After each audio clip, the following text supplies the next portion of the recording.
The textbooks that are usually used in a course on testing, I wanted to show you.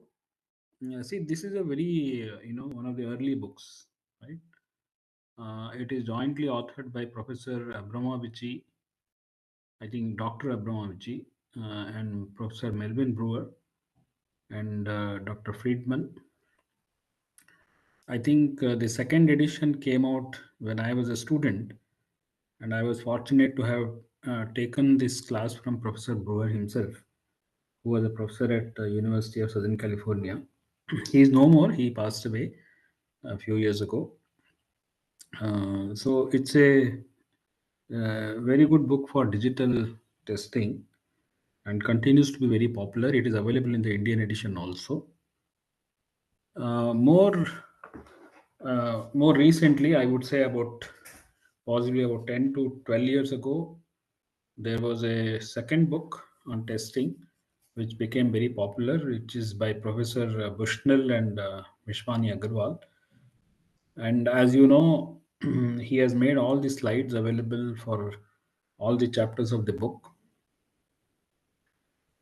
He was a professor at Auburn University. I think he may be still a adjunct faculty there. He has retired now, but still very active in the area of testing. In addition to this, there are quite a few other books. So if you go to Amazon and look, you will find several books, but these are quite popular as textbooks. So there are some more like this one. I told you about Professor Van de Gore. So this is a book on memory testing, and this is a book from Chinese authors. I think also well researched. So it is not a textbook per se, but it is a good book to follow for research.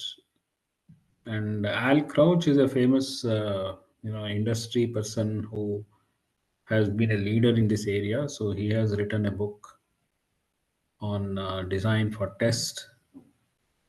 And if you are looking for analog testing in particular, this is a good book. Professor Gordon Roberts and Mark Burns was at Texas Instruments, very senior person. They wrote a first, the first edition of this book is available in Indian edition. The second edition is somewhat expensive, but it is available. So this is a tutorial that I gave, so I'm not going to show all the slides. So let me skip these parts.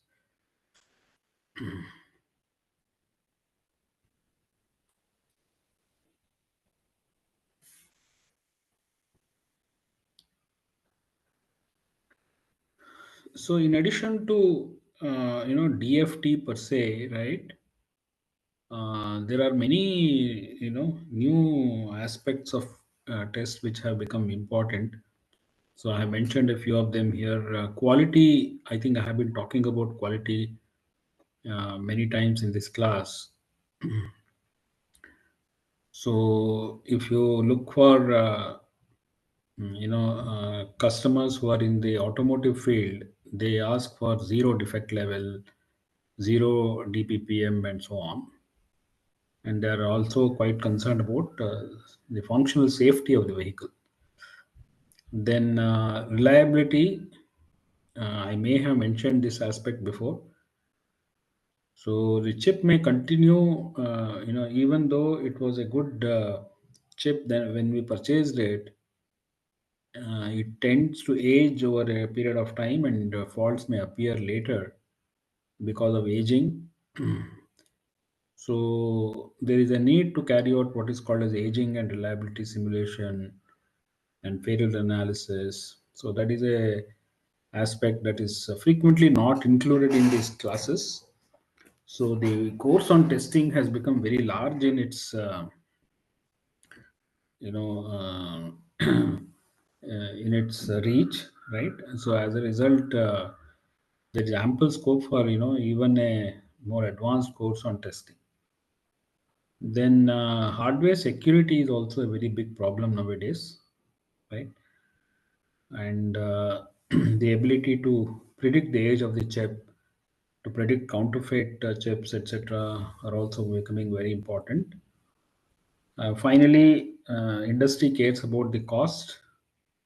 So, improving the yield of the chip and making process improvements to achieve that yield improvement is also one of the biggest, uh, you know, um, areas where industry is interested in.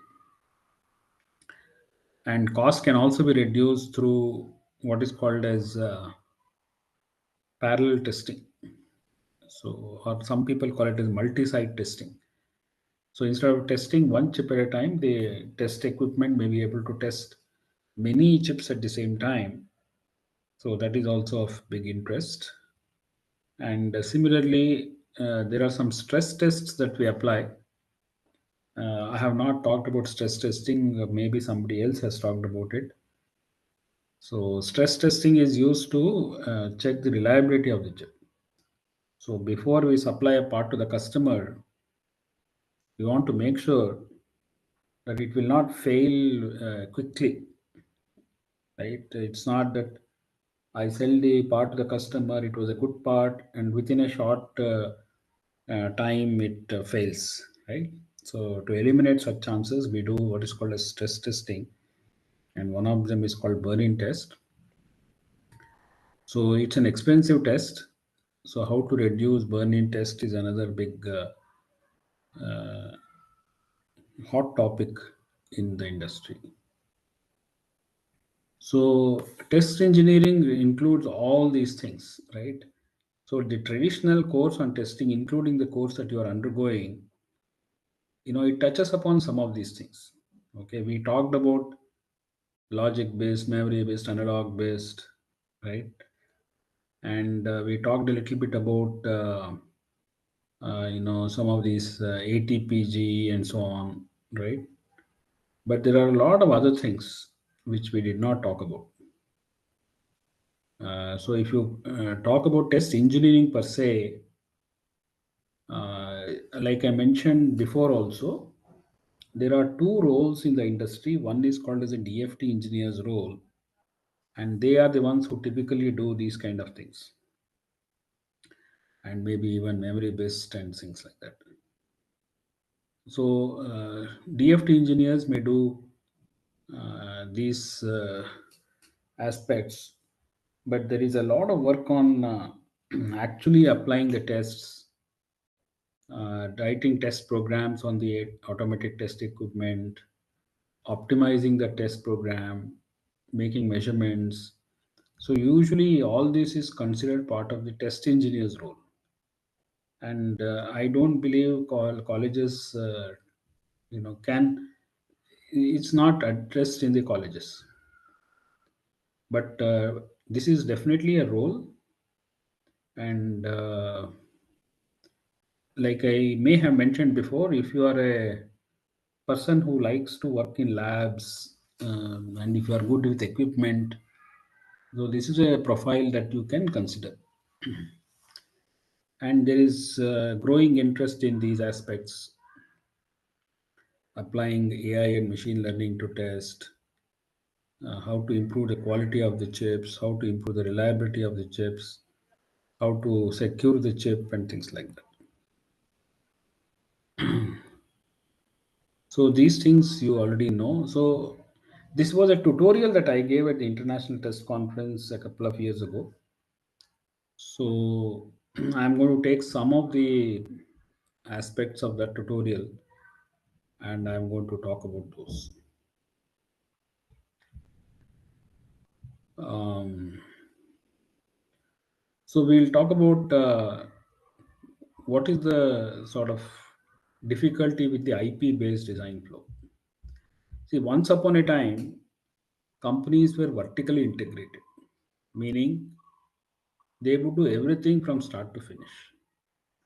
They will do the design, they do the verification, synthesis, physical design, manufacturing, packaging, testing. Everything was done by the same company.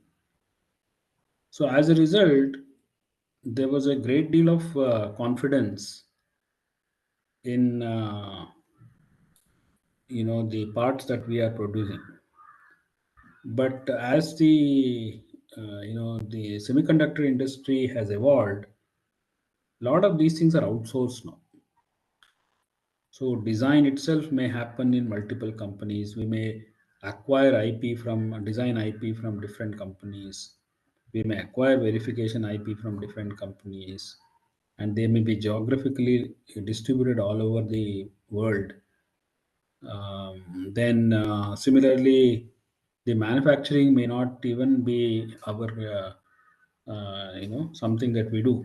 Right, there are a lot of companies who are fabless companies. They don't manufacture their own chips.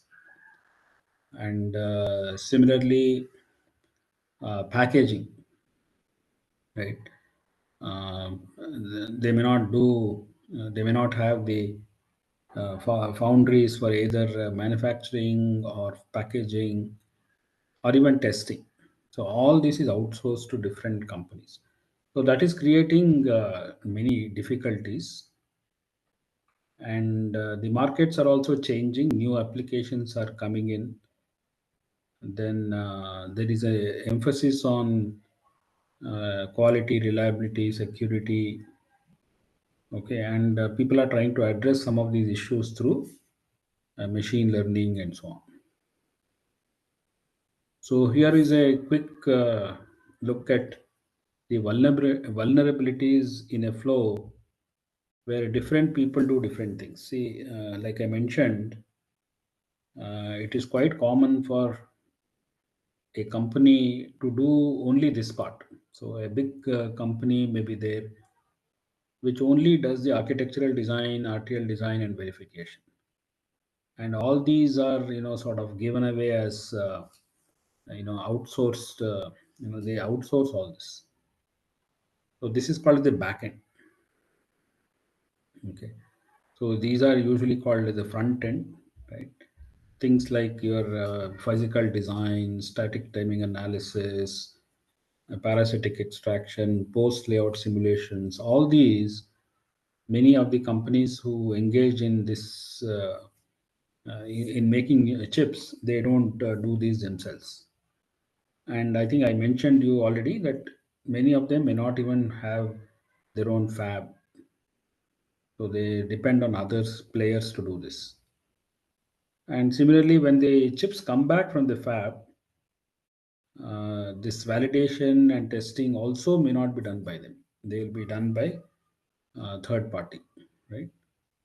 So we have moved to from an IP based vertically integrated flow. We have moved to a sort of outsourcing model, and we depend on the fact that there is a good connectivity, right? So there are many problems when we do this.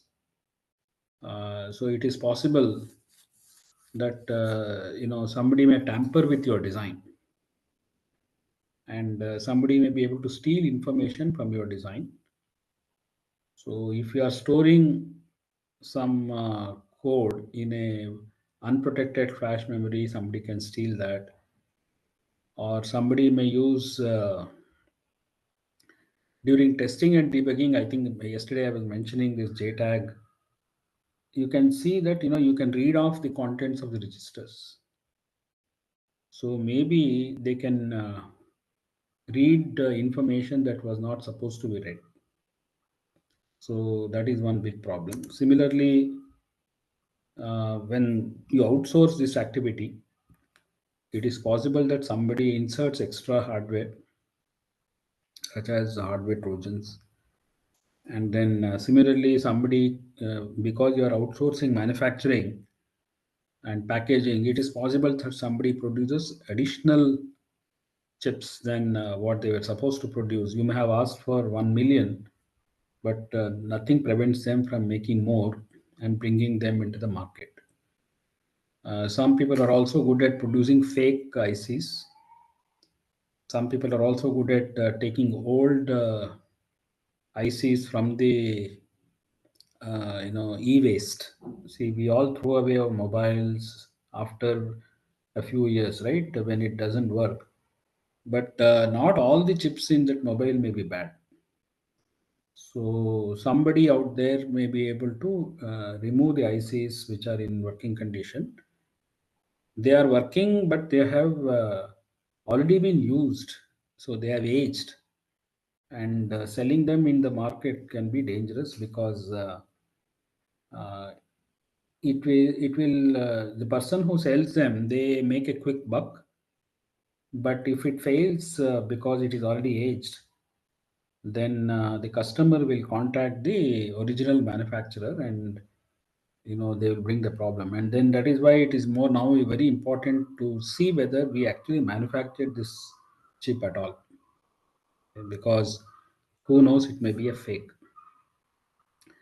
And similarly, during validation and test, it is possible for somebody to steal information through what are called as side channel attacks. So, vulnerabilities are unacceptable in certain markets. For example, in the automotive industry, or nowadays we talk about this industry 4.0, right? So, we also talk about the Internet of Things, home.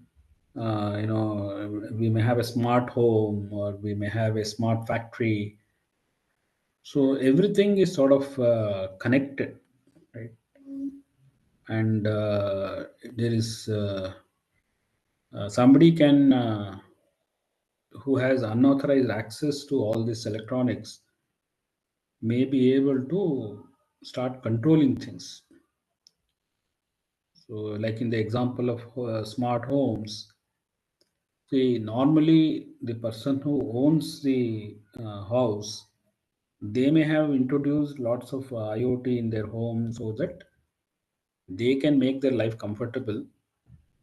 So before arriving at home, they may want to turn on the heater in the house, or air cooler in the house, and things like that. But somebody with a bad intent may start manipulating these things. See, it has happened before, right? So there may be smart buildings where they are trying to optimize the use of electricity. And see, in our country, we don't depend so much on air conditioners, air coolers, heaters, and things like that. But there are countries which are very cold, and absence of heating, may cause people to freeze to death. So as a result, one has to be very careful. This is a matter of grave concern, and all these technologies are great, right? We talk about communication technologies, embedded systems, cloud computing, edge computing. They're all great, when they are used properly. But in the hands of somebody who is a criminal, all of these can be very dangerous. So I think we already talked about importance of testing, etc. But here is some statistics. I think in the year 2020, more than 3 lakh vehicles were recalled. Okay, because of certain defects in the car, right? And many of them may be electronics related. See, once upon a time, there was not so much electronics in the cars. So if a car was recalled, it may be because of some mechanical defects, etc. But now cars are more fallible than ever because there is so much of electronics, right? And I think there is a report by McKinsey also that recall of an automotive can cost you know millions and billions of dollars to the manufacturer.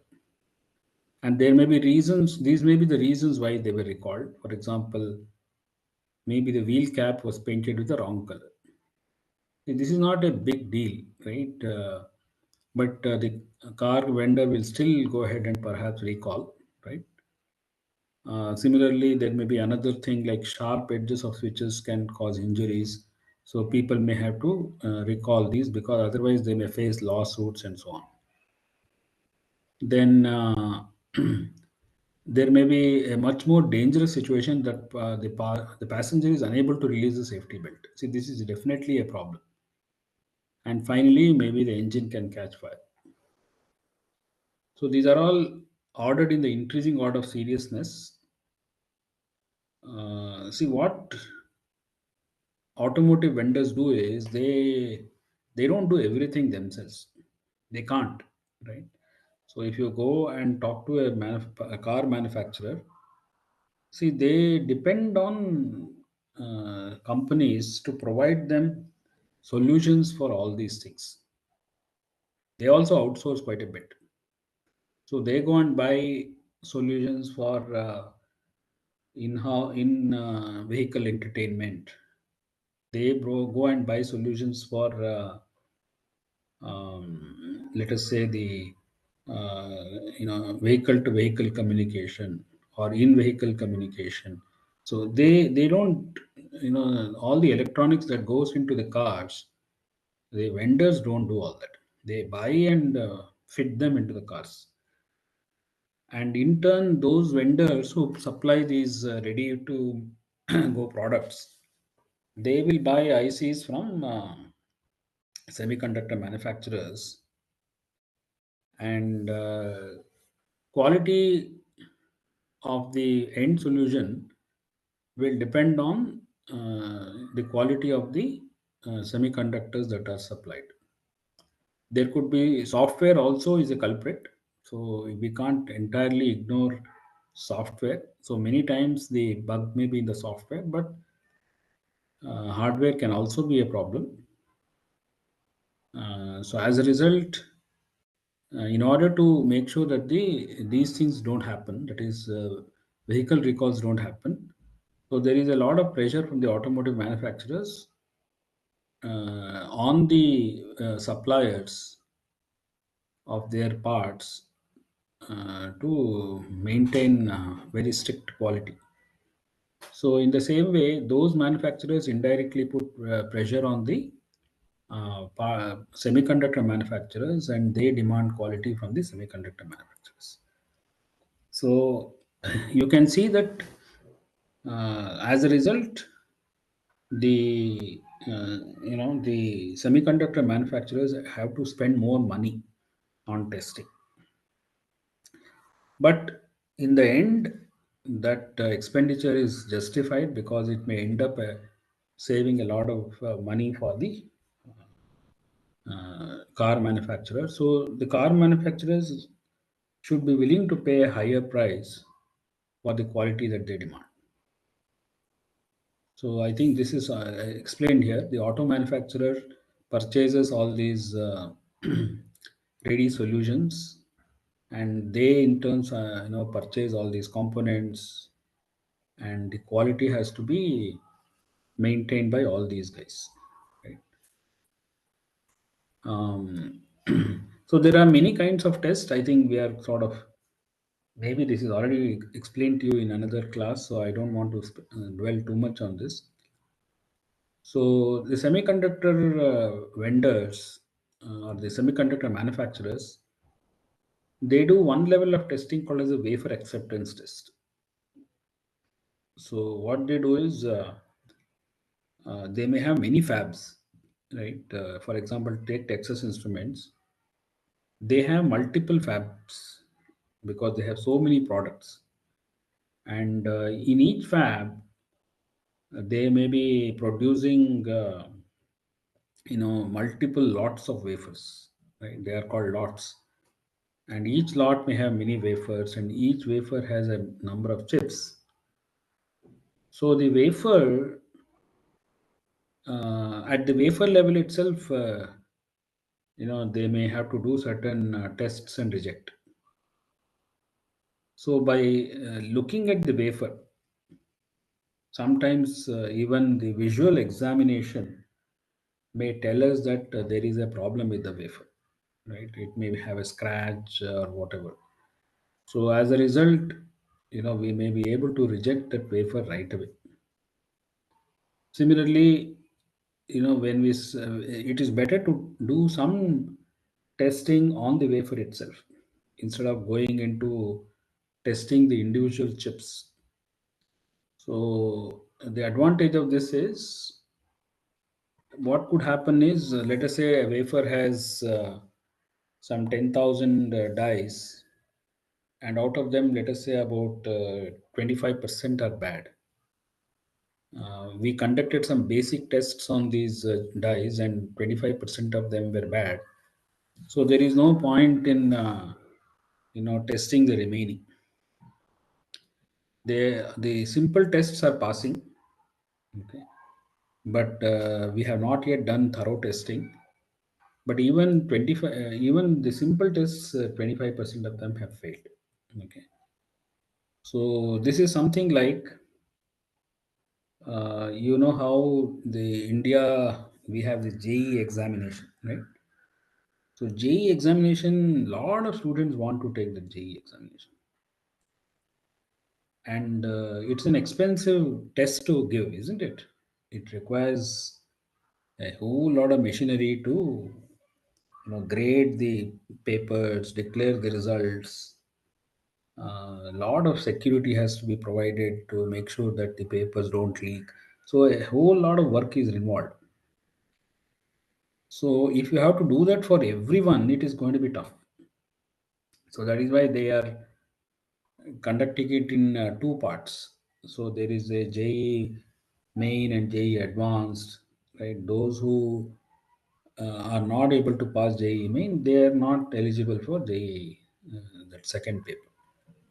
So in the same way, if the chip fails the simple tests that are conducted on the wafer, then there is no point in separating that die, packaging it, and then going for testing. So wafer sorting means conducting some basic tests on the chips on the wafer, and if many of them are failing, we just reject the entire wafer.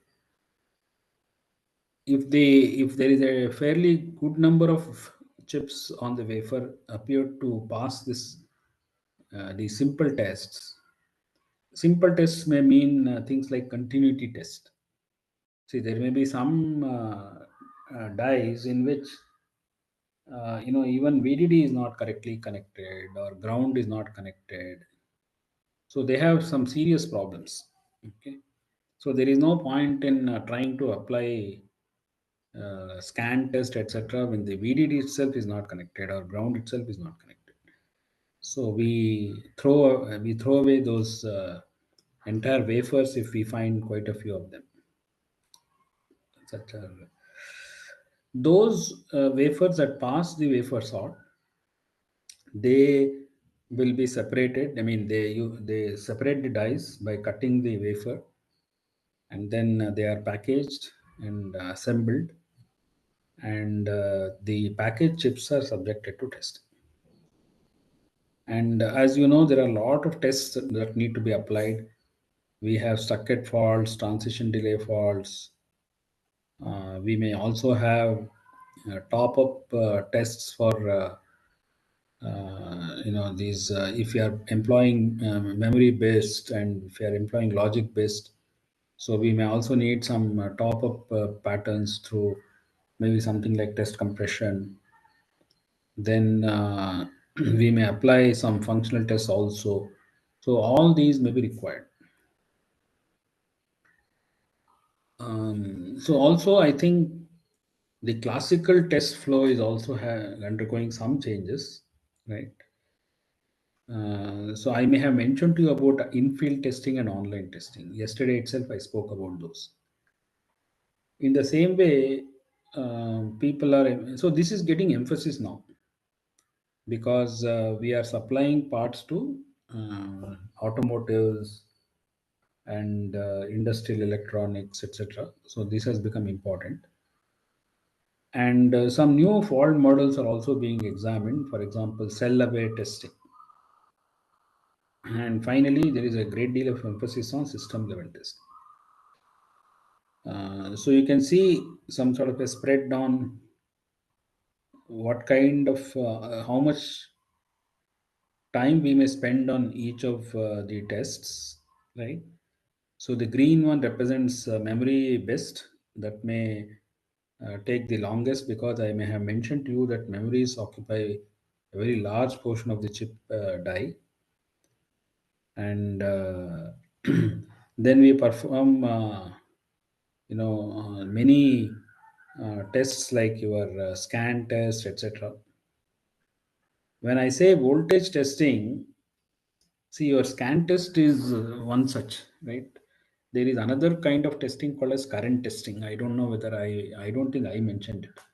Maybe somebody else mentioned it. So you can make current measurements. Yesterday, when we talked about analog testing, I think we talked about supply current can be used to indirectly measure the things like offset voltage and gain and things like that, right? Even in digital circuits, people have used uh, the supply current to uh, sort of, it's called IDDQ testing. If the supply current is much higher than what it is supposed to be, then we can sort of reject that chip because it seems to have some defect. All right. So you will hear a lot about system level testing. I did mention boundary scan yesterday, and boundary scan was introduced, I think, more than 30 years ago. It was meant for making the PCB testing easier, but at that time, people were not designing systems on chip. So 30 years ago, this concept of system on test did not exist. So then, the chips used to be simple.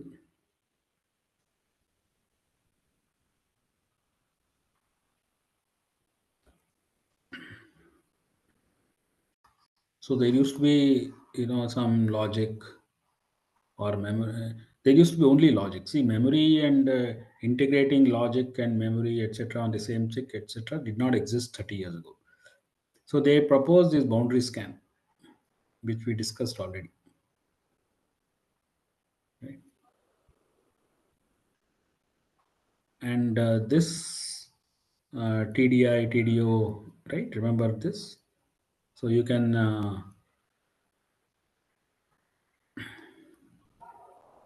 scan in test patterns, and these you can scan out the response of the chip to this test. But with time, the kind of chips that that were made included multiple cores. So there could be a memory core, there could be a logic core, another logic core, etc., etc. So at that time, they introduced a variation of this boundary scan, where they said, each core will have to be wrapped. Okay, so there will be a wrapper. That means the boundary scan kind of a thing, right? So here also, and here also, and in addition to that, there will be another level.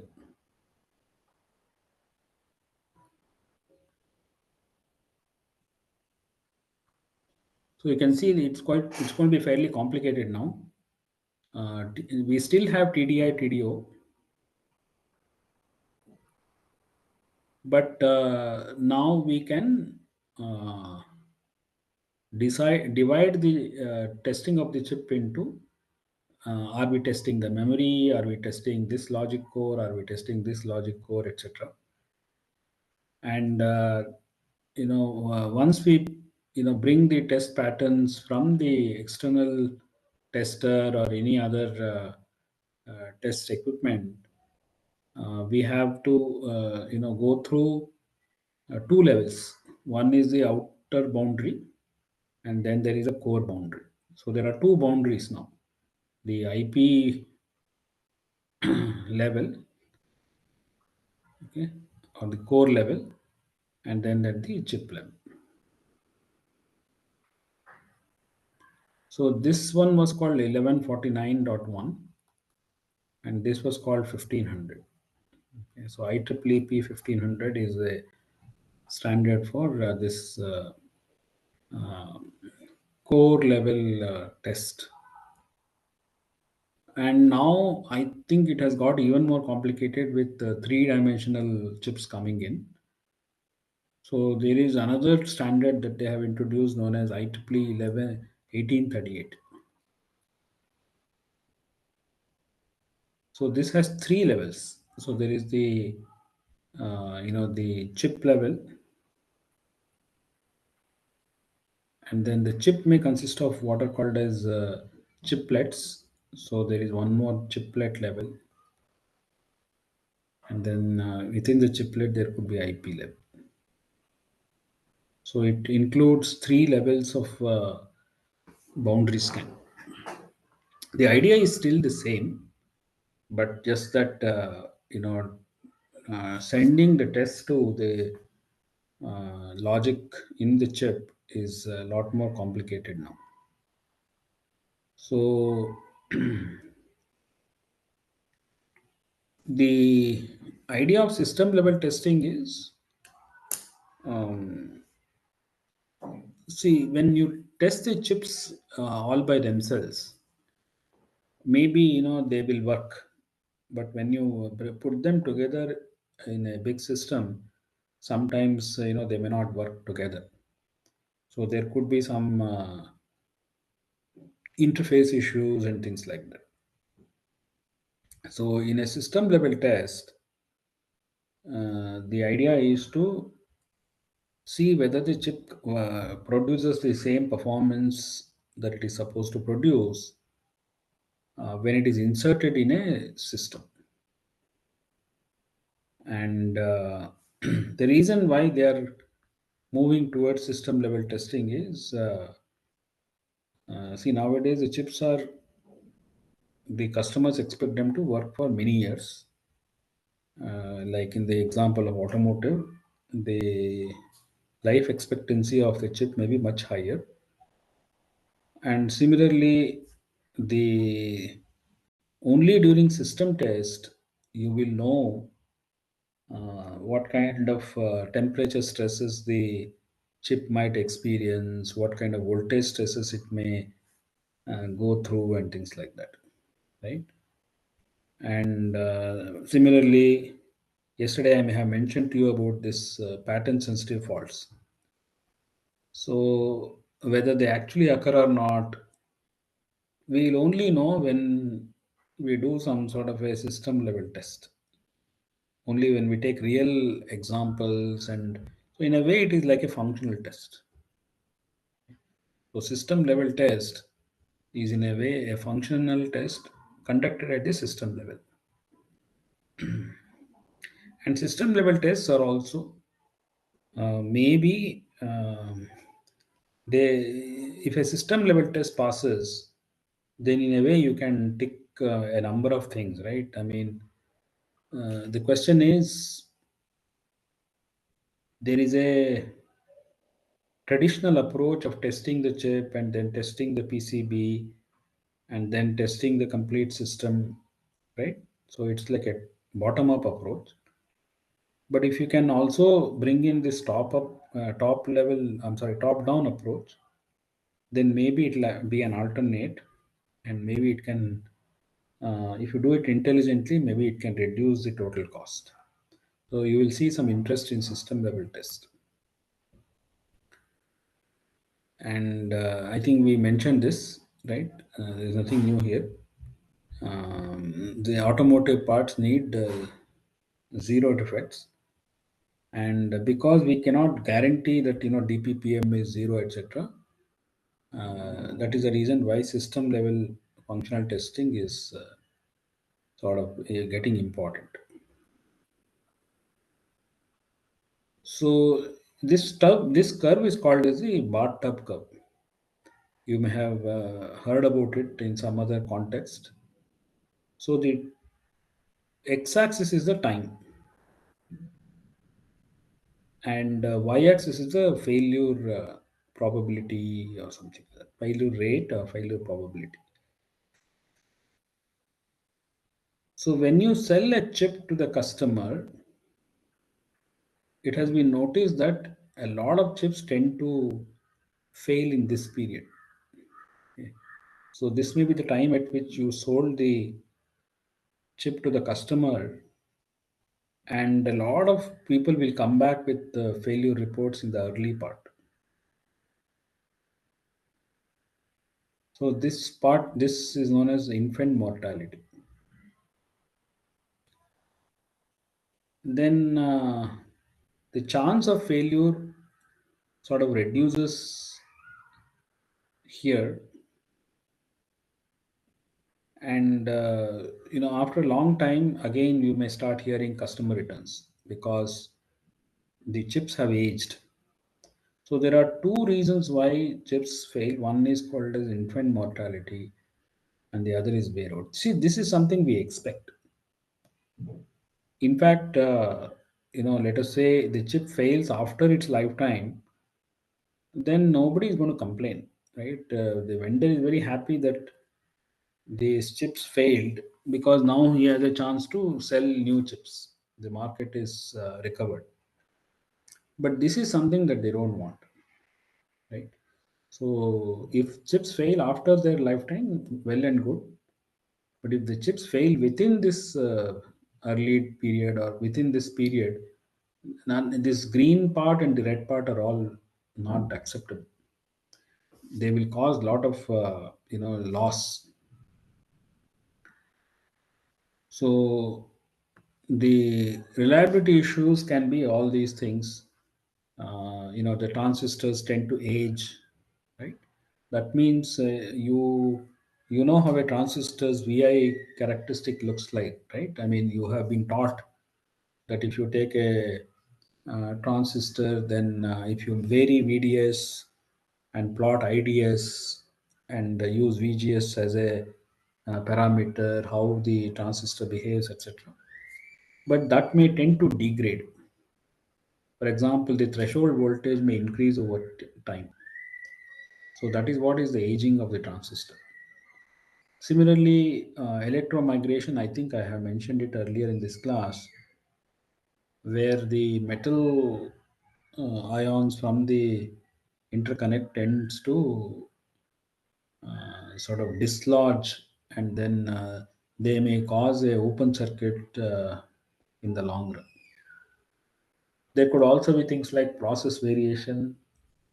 We can't make all chips identical. There will be some variation of transistor parameters. Similarly, the thickness of the oxide may vary, and the your the gain of the transistor. Like if you are looking at an analog circuit, everybody uses the GM as a one of the parameters when they analyze the transistor. That is not going to be identical for all the transistors. There could be thermal fatigue. See, what happens is the temperature of the chip will go up and down, up and down. So if you are using the chip, maybe it becomes very hot. But when you stop using the chip, it will go back to normal. So if you repeat that a lot, then the chances of a maybe a solder will break down, or an interconnect may develop a crack. So these kind of things are likely to occur. Then also things like electrostatic discharge. So you may have definitely heard about this, right? So all these, this is just a sample. These is just a few of the things that can go wrong, right? There could be so many others. And in your automotive industry, right? You are tending to use things like advanced driver assistance system, and the They're very highly complex, right? You are depending on sensors. See, ADAS, an example of ADAS is you have to use computer vision to be able to see through fog, to be able to see through rain, etc., and guide the driver to drive safely. And because these things are very, they use things like neural networks and all that, they require highly advanced nodes, right? They require a lot of memory, they require a lot of logic. So as a result, it makes sense to go for an advanced node. Like, see, today you may have seen that it is common to use things like 22 nanometer. Some people even talk about 5 nanometer and things like that, right? So it's quite, this 22 nanometer is quite popular. And the others like 45, etc., also exist. So as you adopt higher technology nodes, because the application is somewhat very demanding, unfortunately, they are also not very less reliable. These higher technology nodes, right? You may have heard that they use very different kinds of technology in these higher nodes. Like, they talk about FinFETs and they talk about gate all around and all those things. So the chance of failure in these higher technology nodes will be higher. And similarly, the thing is they offer higher performance for a given unit of power. So this is the reason why we have to adopt. Okay. The reason why we adopt higher technologies or advanced technologies is because they offer higher performance for a given amount of power. But for the same reason, they are also less reliable. So there are three aspects: quality, reliability, and functional safety. And I have borrowed this slide from Cadence. So the quality aspect is related to the red area,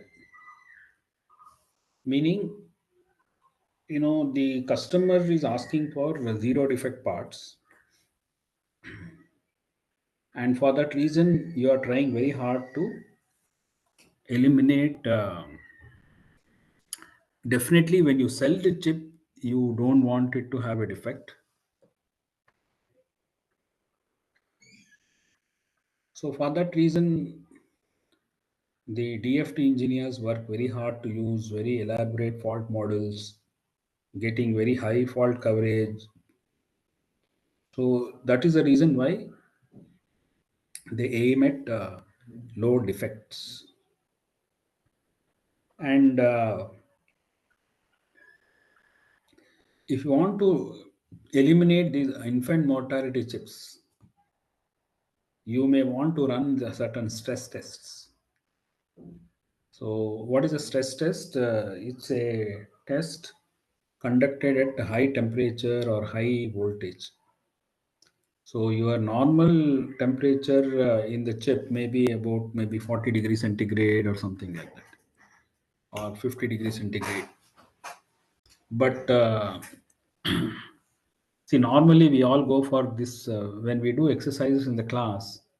We all assume room temperature and 27 degrees centigrade. We assume, but the actual temperature of the transistors may be much higher. So it is not uncommon to see 50 degrees centigrade, etc. But if you can take the ambient temperature to be something like 300 degrees centigrade, that means it is like an oven. You have to keep the chip in an oven, and that will accelerate any aging.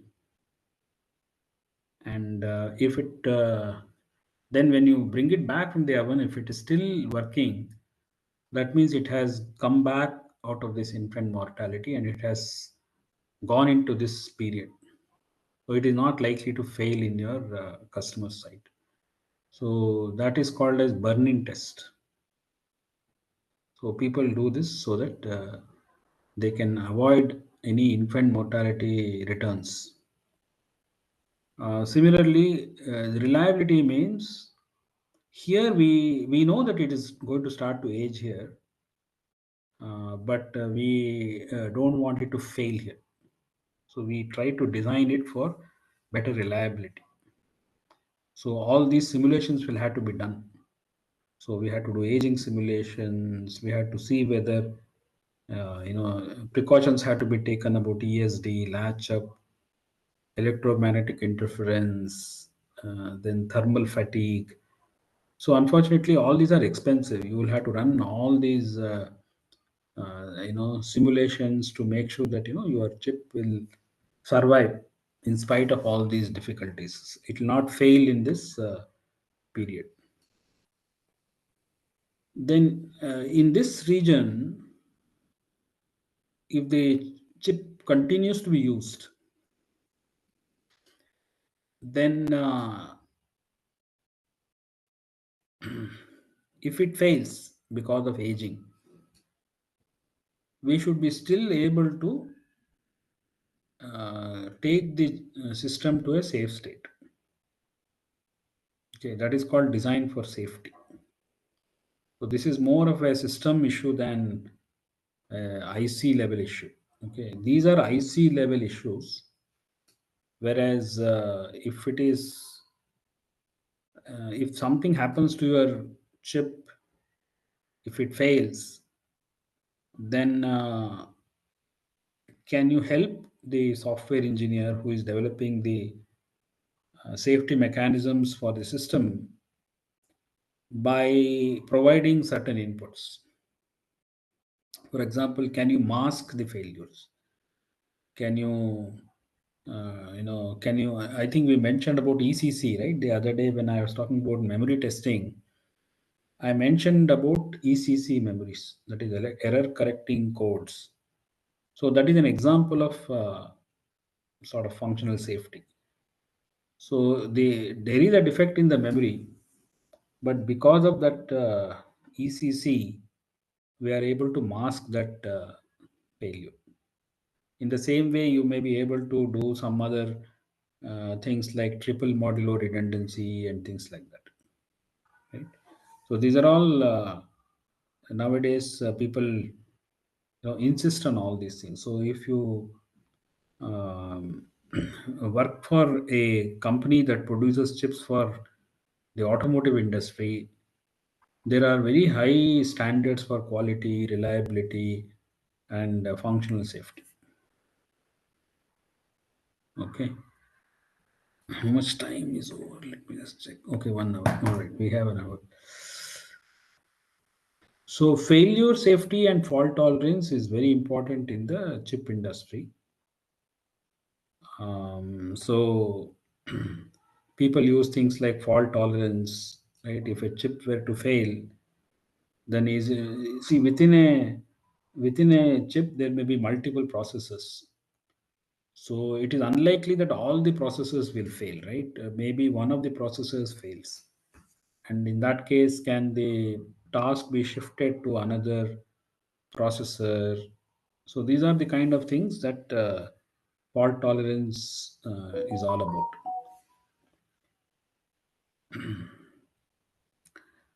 I think people are very curious about AI, machine learning, etc. Right?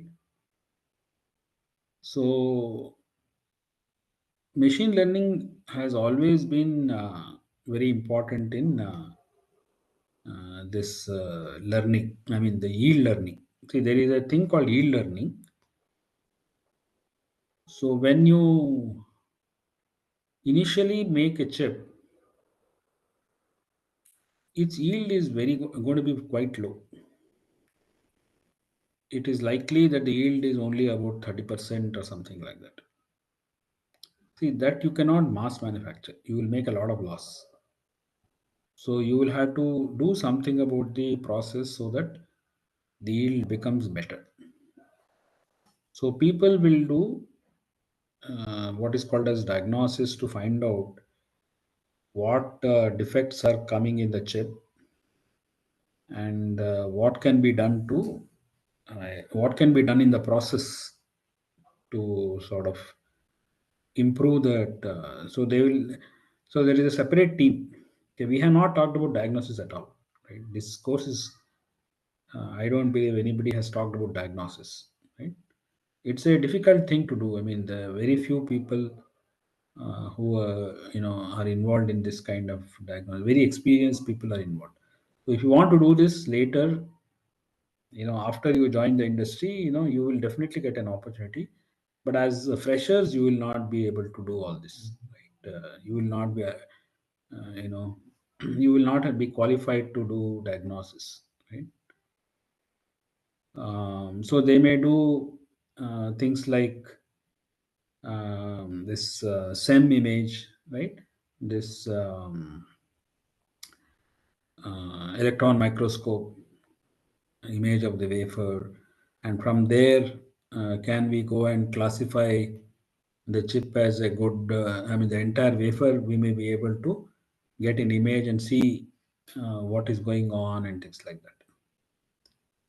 Similarly, we may be able to train a neural net to classify these chips on the wafer as good or bad based on whatever data we collect. So remember, I talked about wafer sorting. In wafer sorting, we make very simple measurements. We may measure make some current measurements. We may do some connectivity measurements. We may measure the on resistance and things like that. So if I have all these measurements, then maybe it is possible for the neural network to classify the chip as good or bad. So green means good, yellow means bad. And this image shows, where the errors are. See, there is something in this chip because of which a lot of failures seem to be in this region. Here you can see there is a very nice pattern. Maybe there is a scratch in the wafer which is leading to a lot of these things fail, and so on, right? Yeah, this one is full of failures. So this is definitely, we don't need to, we need to throw this wafer away. Even this one is questionable. We may have to throw this wafer away. And even the ones which are good, you see, these green ones, they are passing everything. They are passing the wafer level tests. But will you use them? Will you sell it to the customer? Is a question, because they were in the neighborhood of all these things which have failed. So that is what this neural net classification is all about. Whether so, it's not just go and no go. It could be multiple levels of acceptance, and these chips definitely, we are very confident that they are good. We will try to now go and package them and do further testing. But some of these chips in the neighborhood of these yellow ones, we may also reject them because we believe that they may fail in the next level of tests. So these are called wafer maps. So after the probe test, these wafer maps can be analyzed using maybe some sort of a neural net, right? They also use neural nets and AI, etc., for uh, sort of checking whether the fab equipment is working well or not. So the fab equipment need to be constantly maintained, and they have to be always in good condition. Otherwise, the process will suffer, and you will have a lot of wastage. So the noise that they make, may indicate maybe there is a problem. See, this is something that we also see, right? If your refrigerator suddenly makes some lot of noises, then you don't know that there is something wrong. So in the same way, if the fab equipment makes some noises, right, there is an acoustic anomaly, and based on that, you may be able to. And there are no people usually. See these kind of fabs. It's not a good idea to have too many people going around, because that will bring a lot of dust and all that. And so usually, there'll be almost very few people in a large fab like this. It's mostly machines which are operating, robots which are operating. So robots, if you want them to hear and find out that there is an anomaly in a fab equipment, etc., you may need to use some sort of a neural net or machine learning to detect the anomaly in the fab equipment. And as a result, you may want to also put it up for predictive maintenance. Don't wait for the maintenance cycle, because it is showing some anomaly. So might as well, put it up for maintenance before that failure occurs.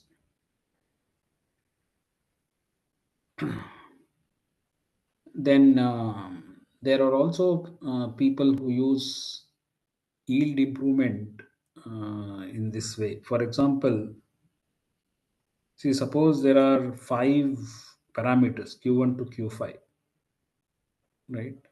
And these are the criteria. This the parameter Q1 should be higher than 5 for it to pass. Q2 should be higher than 6, and so on. Now, here are two chips. Okay, one of them had 6 here, so it passes Q1. It passes Q2. It seems to pass Q3, Q4, and Q5. It seems to pass everything. Here, it is doing very good in Q1, better than this other one. It is just barely passing this Q2, and similarly Q3. And this is almost like, it may be a failure. It has become 8, but it is. So the question is, what do you do with this chip? Do we consider this as a good chip? Do we consider this one as a good chip? So that is what machine learning can help you do, right? See, it is like grading, right? I mean, imagine if you are a teacher and these are the scores the student has obtained in an examination. Should you pass that student or not? So it's like on a case by cases, you'll have to go and decide whether that student is worth passing or not.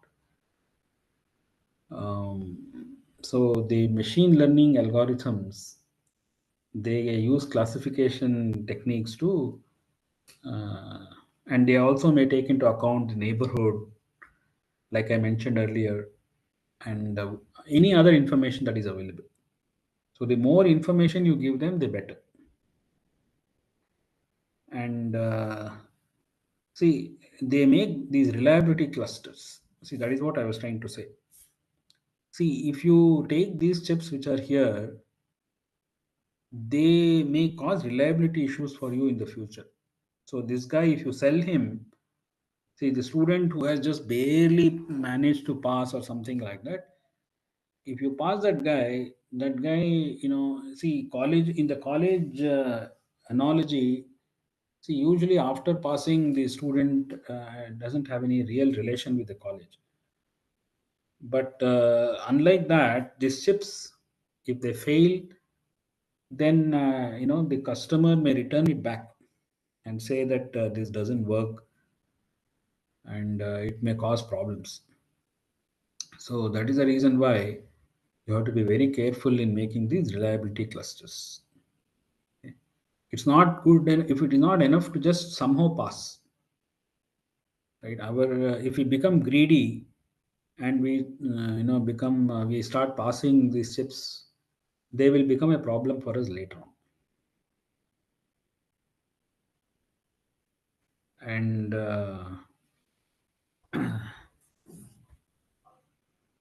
so we may uh, add a few more tests to maybe reject them early. See, rejecting a bad chip early is a good idea, right? Remember the rule of 10 that I talked about maybe yesterday or day before yesterday. So, any chip that is bad or likely to become bad and fail early, the earlier you spot such a device and fail it, the better. And similarly, there is a new term called silicon life cycle management, where if you are not sure, you can mark it as to be watched. And that information can be passed on to the customer so that when they do in-field testing, etc., they are aware that this particular chip, that I purchased, maybe the customer has played a lower cost for purchasing such a thing. Right? You may say, why would the customer buy something like this? Right? Customers want very good chips, but we are giving some additional information in case the customer needs it, and that can be used later on, and that they may be able to use the fact that this particular chip was under the to be watched category to perform data analytics with the during in-field testing. They will collect a lot of data, and with the additional information that this was one of those to be watched chip can be used to forewarn the user. So I have already mentioned to you about production tests, in-field tests, right? Um, we have talked about DPPM or DPM. We have mentioned that this is a measure of quality, and the fact that in many markets, the DPM should be very small.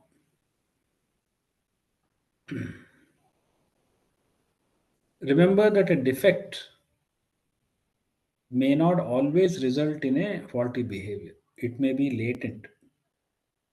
Okay, sometimes what can happen is there is a defect, but it is there is no visible problem because of it. There may be some minor, if it's an analog fault, for example. Yesterday, I think when we are showing these analog faults, when we were doing that LT spice simulation, if you remember, some resistance may have a larger value than usual, so the waveform didn't quite change. Okay, but it is a defect anyway, and maybe because of such a defect of a resistance being too small or too large, or capacitance being too small or too large, what could happen is the voltages may be slightly higher than what they were supposed to be. Okay, it is not going to cause a failure. Okay, so you may have seen this before, right, in your college. Actually, I didn't.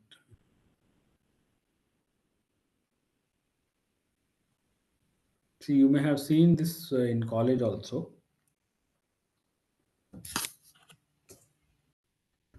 when they show you this RLC circuit simulation and all that. So if I have an RLC,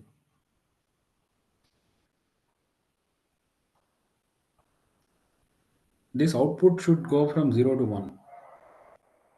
When I go from when I turn the switch on, ultimately the output here will go to uh, whatever this V 5 volts or whatever VDD. This will also go there. But because of the presence of some inductance and capacitance, etc., it may display some sort of a behavior like this, right? That depends on the relative values of R, L, and C. So we may have adjusted R, L, and C for this, this transients to be suppressed. But if R is defective, right, then that chip will have all these transients. But the thing is, it may not cause a failure. See, this is finally going to one. So if it's a digital logic, we don't care. It has become one finally. But in between, it has caused some damage. So that damage may be visible in the measurement of maybe the current. So if you look at the supply current, somewhere that supply current may be going high, not because of one individual transistor, right? I mean, not one particular gate, but it could be because of I have shown an RLC circuit here, but it could be something like this, right? I mean, there could be an inverter,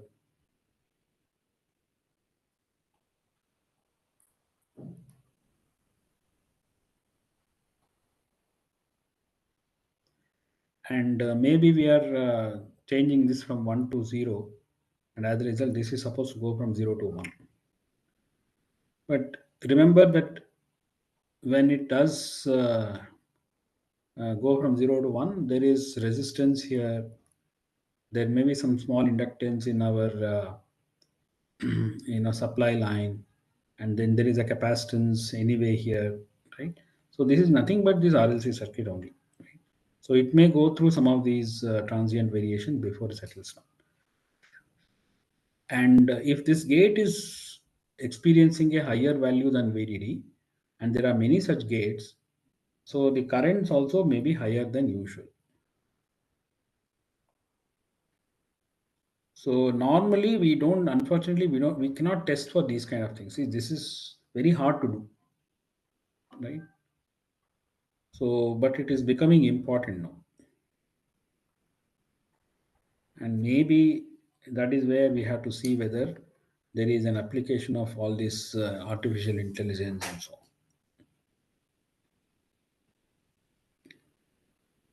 So we need defect oriented test. There is a whole conference for this.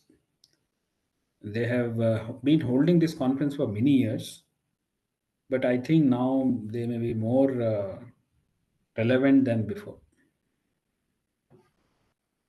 Similarly, the test coverage that we get in the production test, we may aim for 98% single stuck at fault coverage, but is that enough? Okay, does it cover all these things like dust induced shorts and opens, malformed geometries? And similarly, periodic infield testing that we do, does it cover all these aging related problems? Okay, so all these are question marks. We don't have very good answers for all this.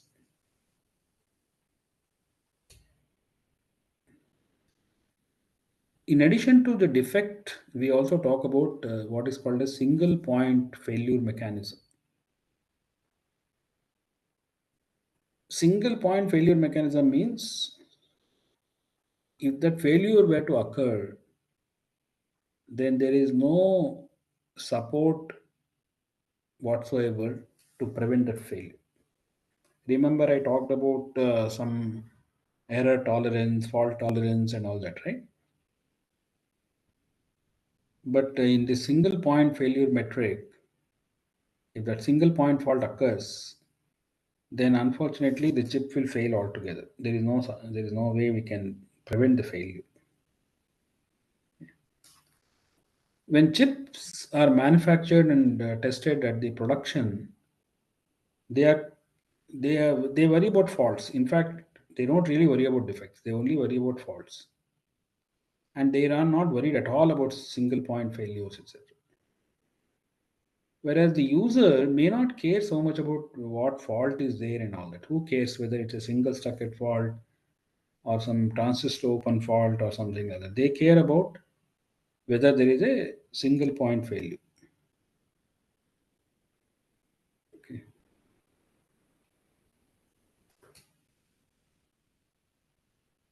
So here is some statistics to sort of show the importance of this particular aspect of defects, right? See, in the only in the last maybe 10, 15 years, there is so much of electric vehicles and all that. Right? Not even 10 years. I think in the past maybe 5 years we are hearing a lot about electric vehicles. So in 2011, when the amount of electronics in the car was very little, only 5% of the recalls were because of electronic failures in the chip. But in 2015, it went to 15%, and in 2019, you can see it's 50%. So the amount of electronics in the cars has gone up very significantly, and they say as many as 8,000 ICs may be used inside the car, and lot of things are now being controlled by electronics and lot of software. Hundreds of millions of code lines of code are being written. So that is the reason why we need very strict standards on uh, things like safety, reliability, quality, etc. So there is a standard called automotive safety integrity level, and they classify components into 8 A, B, C, D. So here are some examples. See, A means when you go from A to D, the seriousness is very high. Right? The severity level is so they have four severity levels: S0, S1, S2, S3. So S0 is not very severe, S3 is very severe. Exposure level means what is the chance of such a thing happening. E0 means that is a very remote chance of such a thing happening. E4 means it's very likely to happen. Controllability means can something be done by the person in the car when such a thing were to occur. C0 means yes, something can be done. C3 means nothing can be done. I have no way to do anything. So an example is if both rear lights fail, it's a serious situation. If both the rear lights fail, maybe somebody will not see you if you are driving in the dark, and they may cause collision or something like that. So this is a problem. ACLB, incorrect sensor feedback, and both the headlights fail, and some loss of important data, and sensor data may be invalid, brake lights fail. So all these are considered ACLB. ACLC is even more severe. Suddenly it is braking, the car suddenly stops, or suddenly it accelerates without you having to do anything, or it starts without you having to press a switch, or the suspension begins to oscillate, things like that. Then last ACLD is unintended steering, that we I think already mentioned. No, steering means somebody is driving the car on your behalf. You are not doing it; somebody else is doing it, or unintended braking. So this one is severe. It is severity is 3. It's the most highest level of severity. Exposure level, I no, I forget whether which one is more. I think exposure. This is least. I think E0 means high, very likely to occur, and E4 may be very. This may be chance of this happening is not, but if it happens, we cannot control it. Okay? So people are, what you have to understand is now the pressure is on the semiconductor companies to convince the the customers that they have this ASIL that their chip is safe and all that. So they do it by more verification, right? That means They're using more design verification. Then they are possibly introducing some redundancy like ECC memories, etc. They may also have some CRC codes, etc., to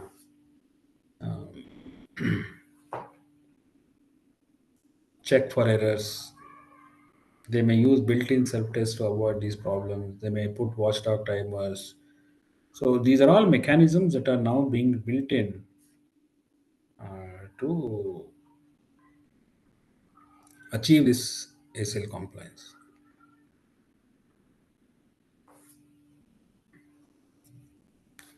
So errors may occur because of transient errors. See, suddenly a bit will change from 0 to 1. Okay, a flip flop which had a 0 may change to a 1 because of things like, there may be a crosstalk between wires. Okay. See, for example, there are two wires which are very close to one another, and this is not supposed to change. It is supposed to remain at, let us say, 0. But this guy is changing from 0 to 1. And because of the capacitive coupling, for a short while, it may also go from 0 to 1 and come back. And if the flop here, okay, this may be driving a flop, and that may capture the incorrect value. So that is like a transient error. It may also be because of some aging of the flip flops. I mean, the aging of the circuits which compose the flip flop, right? So when they occur, is it possible to go into a safe state? See, among the states that the state machine can exist in, some of them will be safe states, and we have to see whether we can design the state machine in such a way that in these events it goes to some sort of a safe state. And people are using things like code redundancy. The ECC memory is an example. So there we are using parity bits. We can also use hardware redundancy.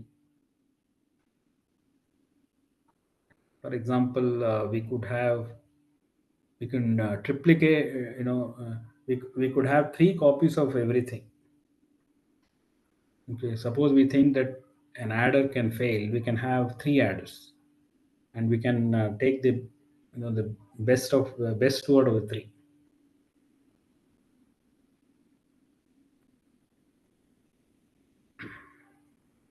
And I think in the very beginning I mentioned about what vertical integration is.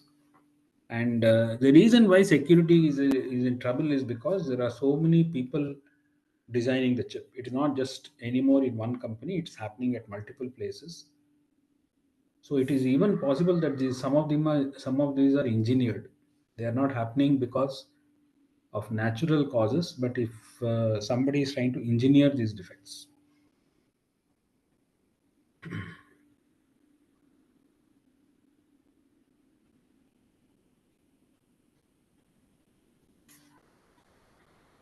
So the ASIL standard requires that you are able to quickly find out if something is wrong.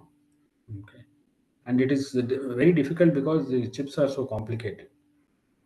And then the cars have a long life, and hardware may get upgraded. So you may have heard about what is called as over-the-air updates. So the car vendors send updates frequently to the um, customers, just like you get mobile software updates, right? Suddenly they'll say you have to reboot, you have to sort of upgrade that software that you have on the mobile because there may be some security problems in the previous one. The same is true. And the other could be there are all these safety and security algorithms are still evolving, and they will always evolve because the people who are hell bent on breaking the safety and security, they will find newer and newer ways, right? They will find ways to break the security and safety. So there is a lot of vulnerability. People are trying to steal services. For example, somebody may be trying to steal electricity, or somebody may be trying to get some television programs without subscribing, or somebody may be trying to steal credit cards and things like that, or somebody may be stealing an IP or trade secret. See, this is a very common thing, right? So there have been instances where there was an incident a few years ago. I would say many years ago. I think almost maybe 15, 20 years ago, where a chip that was designed in the US, even before they taped out that particular chip, right? A version of it was already available in China or something like that, right? So there is a lot of IP stealing that happens. People are trying to make fake ones, right? If they know that there is a one very popular IC, they will try to copy from the layout level. They don't do the design at all. They don't have anybody to do the design, but they just copy everything. It's like a publisher brings out a very popular textbook, right? But somebody just makes a Xerox copy and binds it and starts selling it, right? Something like that. Then people have become very sophisticated at hacking, and I think I mentioned about fake ICs, and they may even control the services with evil intent. For example, we already talked about smart buildings, how somebody can hijack the heating of the central heating. So the whole building is centrally heated, but if they hijack that facility, then nobody will get heat, and many people may freeze to death. Or denial of service means you have everybody has paid for your Airtel or whatever, right? But we complain that no, there is no service, there is no service, right? So it may not always be because of some the tower has a problem or something like. It's not always hardware problem. There may be an attack which is causing denial of service.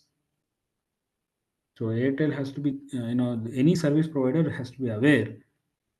And these are all now, I think they have all, there are people who will charge money and offer this as a service to you.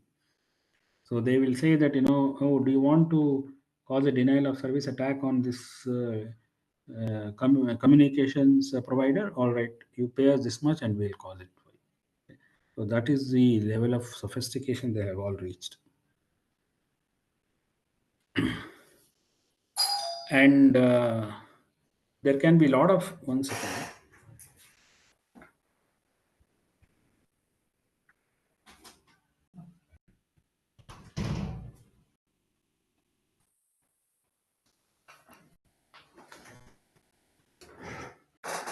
In the same way, people can also engineer some attacks on the hardware. They can steal information through micro probing. They can reverse engineer your layout, etc., and try to reconstruct the chip that you have made. They can inject faults externally. They can do side channel attacks, or they can, there is a thing called steganography, where they can insert information bits. They can hide information. They can hide information. So your chip, you think that everything is fine, but your chip is also, supplying some information that you did not intend to provide.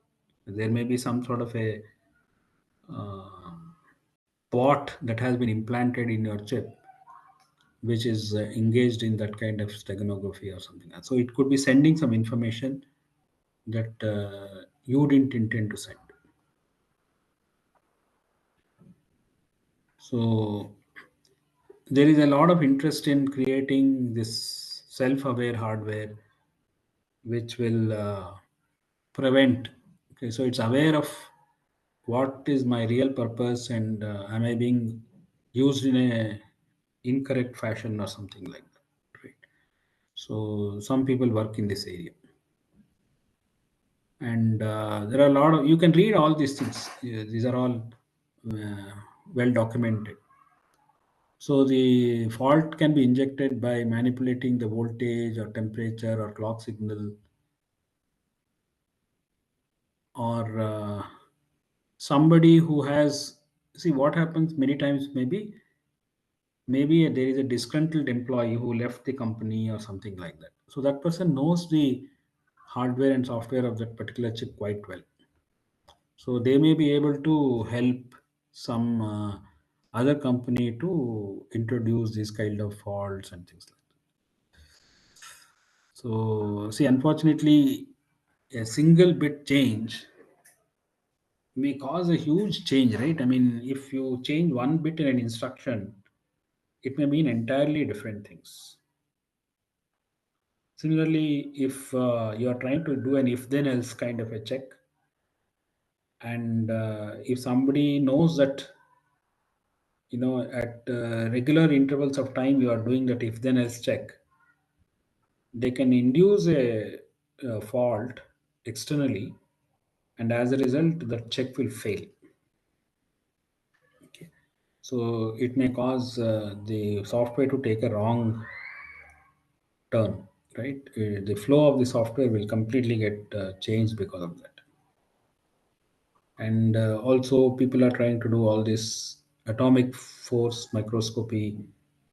Using this, you can read out the data in the cells, even without having to remove the lid of the chip and all that. So there are many levels at which you have to have security, right? You may have sensors in your IoT. You may have that data may go to a transceiver, that may go to a gateway, that may go to a server. So at each level, you have to be worried about security. Somebody may be doing a denial of service attack at the server level. Here also, somebody may be trying to prevent transmission or communicate false data, and so on and so on. So you can see we use these things every day, and occasionally we do hear about problems, isn't it? You may have heard about. I think exactly about a year ago, there was a problem. I think in the airports, etc., they could not get access to server at all. There was a denial of service attack, and as a result, many people got stranded.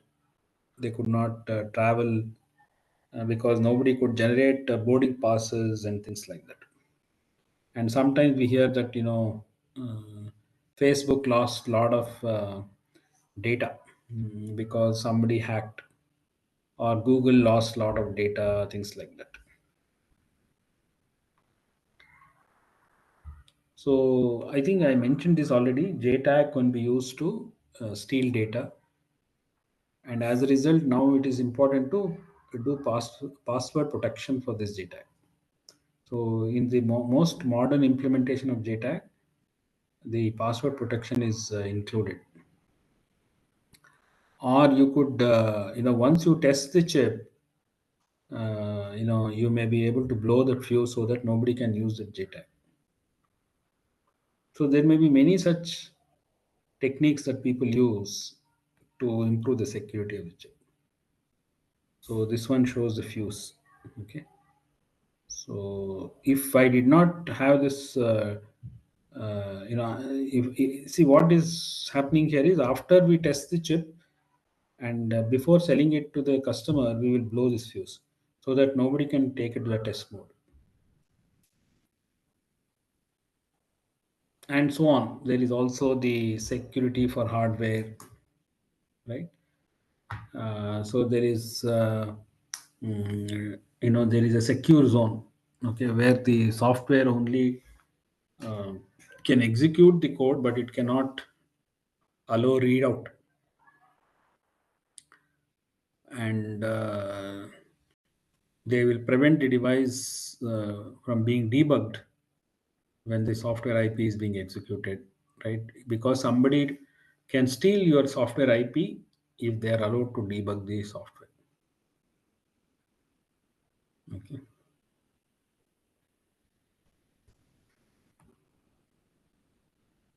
So there are many places where they will introduce security. See, for example, there may be an encryption to prevent data from being stolen. There may be a password protection for your JTAG. AES also is a encryption, and there may be a lock mechanism that we have used to prevent the data from the bus to be stolen, right? And so on and so on. So you can see that a lot of hardware is being included on the chip to make it more secure. And verifying that security is also a big problem, right? So verifying that security has become a major issue. uh, I will not go into this.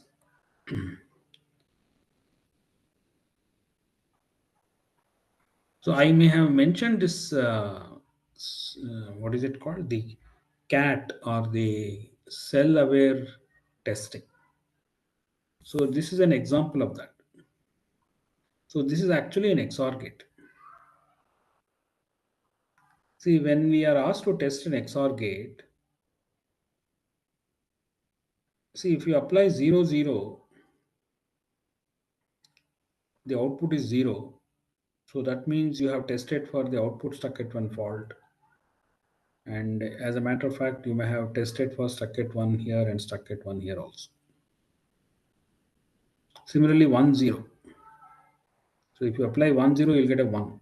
So stuck at 0 fault here can, I'm sorry, stuck at 0 fault here can be detected. And similarly, the stuck at one fault here can be detected, and the stuck at 0 fault can be detected. And if you do one more, you have covered everything. Okay, there are 6 faults, right? 2 plus 2 plus 2. And these three test vectors will cover all 6. But if you go and look at how this XOR circuit may actually be constructed, this could be one way. So it is possible that this XOR gate may have a fault which are not detected by these three vectors. So in this example, the short, suppose this device is always on. Okay, this transistor has a permanently on fault. So you will realize that you may also have to apply one more.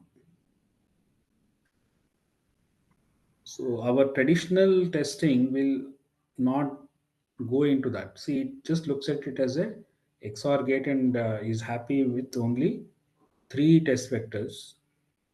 But in the example of this cell aware testing, we may end up applying other extra patterns.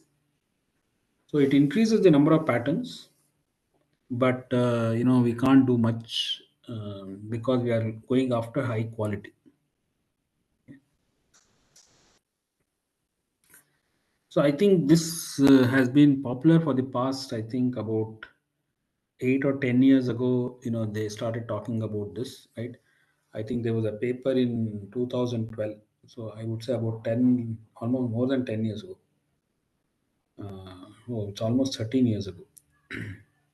Right, this was, I think, the first paper where Mentor Graphics, which is now called Tessent, and this AMD jointly conducted an experiment where they took 800,000 ICs, and out of them 699 parts failed the cell level tests. Okay, so these would have otherwise passed. Okay, so that means we would have assumed that everything is fine, but the 699 parts had defects inside. So if you want higher quality, go for this cell level testing. So that is what is the message here. So the cell level testing is supposed to be more closer to defect testing.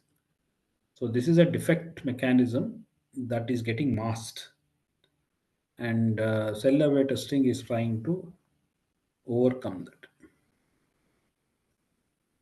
So the result of using CAT is there is a huge increase in the defect size.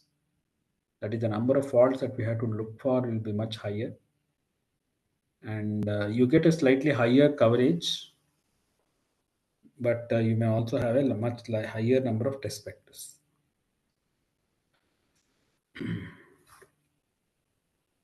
Okay, we have 10 minutes. Um,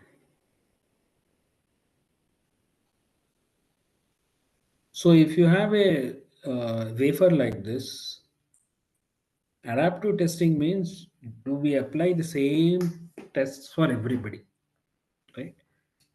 We can be smarter and test certain chips more and certain chips less, right? Because some chips, so an example of this is this airport screening, right? So not everybody goes through screening, right? You may have noticed when you have traveled that they single out a few people for more higher thorough screening. Most of the time they let you go, but somebody is watching the people who are passing through the security camera, and suddenly they will catch somebody and say that you have to go through a more thorough. So how do they do it? Maybe they look at the kind of people who you are traveling with, or maybe they look at your physical aspect, something they are looking at. So in the same way, the testing for individual chips, we may be able to see, we can reduce, see, if everybody had to go through thorough screening in an airport, you will see that it will become impossible. It will take too much time. So nobody can really fly if you subject everybody to that level of screening. In the same way, in the chips, maybe we can monitor certain parameters and reduce amount of testing. Okay, you can use knowledge such as where the die has come from, right? See, usually a lot of failures occur in the periphery. These red ones that you see. So you can use this kind of information. And defects tend to cluster in space and time, meaning if a defect is in the neighborhood, the other one we have to be careful, because I saw a defect here, so it's likely that the next one has can also be. And track if the certain parameters are outliers. That means we may be tracking a parameter like maybe supply current, and it is way off. Okay, and use burn-in tests. These are expensive only when they are in the bad neighborhood. There may not be a need for doing burn-in tests, etc., in this neighborhood. So there are papers published on this topic. So here, this is some neighborhood in the wafer. Okay, and X is the chip under test, and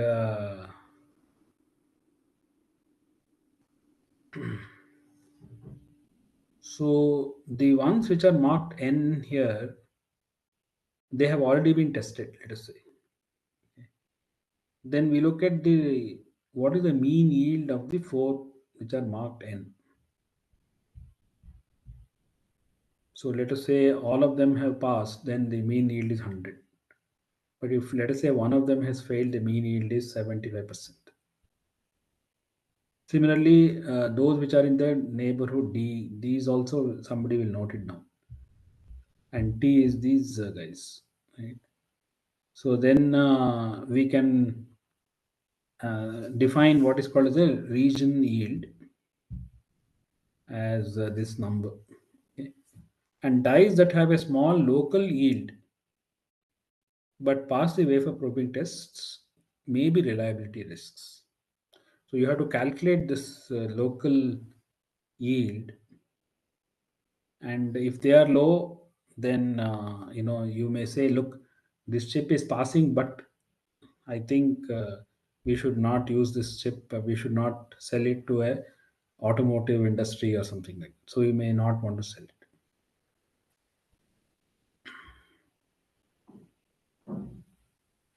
So I think this explains outliers.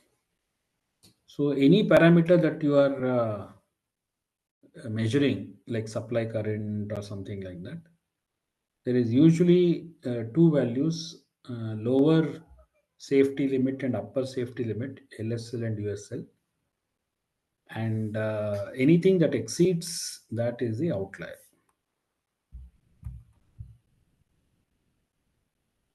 And people use something called as part average testing. So these are all statistical methods that are used. Maybe some people will call them as machine learning or something like that, but uh, in a way they are statistical in nature.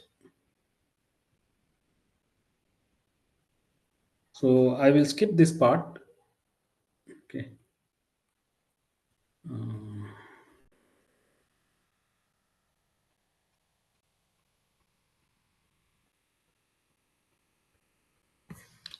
So final thoughts, right?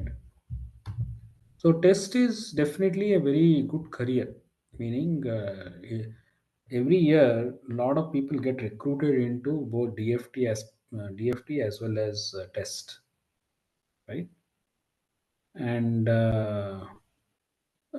generally you will notice that those who enter as DFT engineers, they will continue in that role for as long as they retire. And the same is true for test engineers. So they are very, proud of their work and all that. And I think this is more a message for the industry than for you guys, right? This when gave this tutorial, I was referring to the people who are in the industry to say that you need to go invest in people, both in teachers as well as in graduate students, and have collaborations. And it must be possible to share data. See, I don't know how easy it is to find if somebody wants to do research in any of these things. Getting data is a really big problem. So that is where people have to focus and create, just like they created those benchmarks, right? Do you remember the S27 and all those benchmarks? So there is a need for such benchmarks to get created so that people can independently carry out research in these areas. Okay, that's about all I had in mind. I have 5 more minutes. Let me see if there are already some questions. And okay, I have a couple of questions, I think.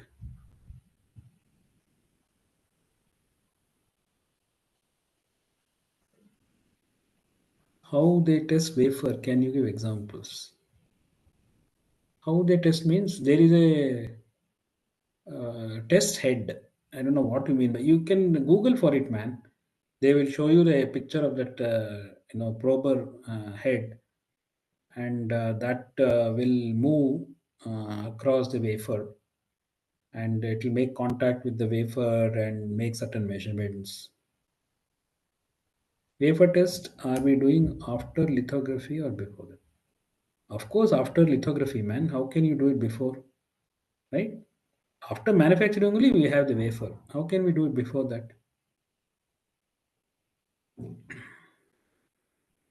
Anything else? Any other questions?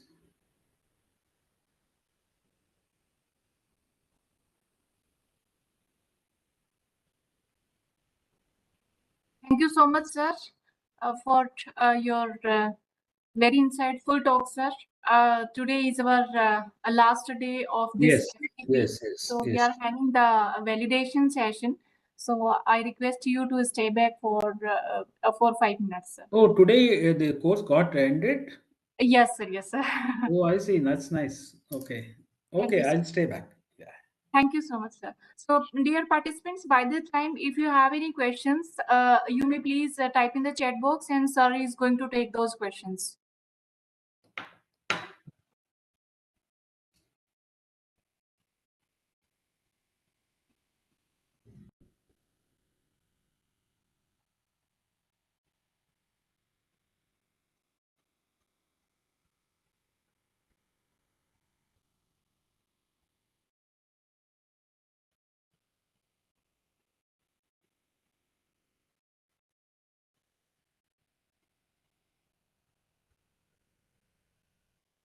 So, any questions from the faculty who are here?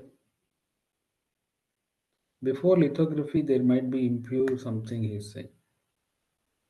Before lithography, there are impurities or wafer. Those are, we cannot do that, man. See, it's not possible to do that testing. See, the those tests we assume that the person who sold us the wafer, the bare wafers may have done some tests. Okay, so we don't do all that. Semiconductor manufacturers don't test the bare wafers.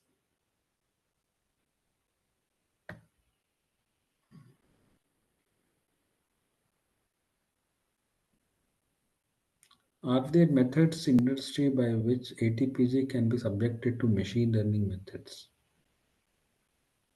Yeah, I think there may be, I mean,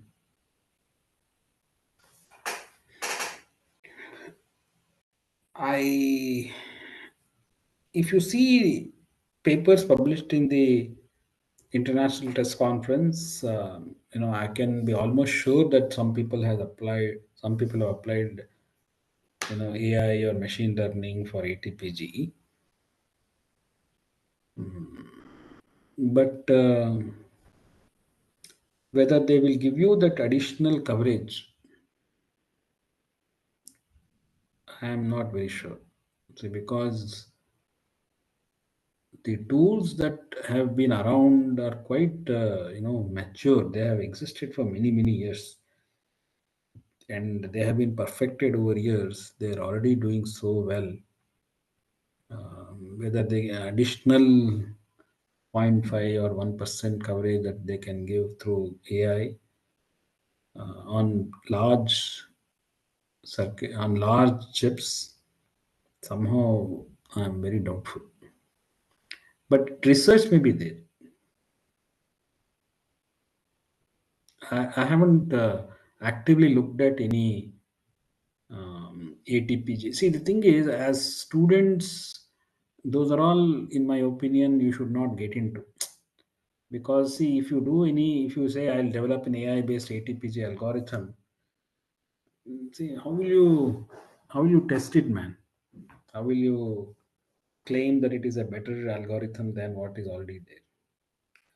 On the kind of benchmarks that you may have, the existing tools will do very well. So you have to think of something else. If you are thinking of getting into that as a student, developing an ATPG or something like that based on AI, somehow I would be very hesitant.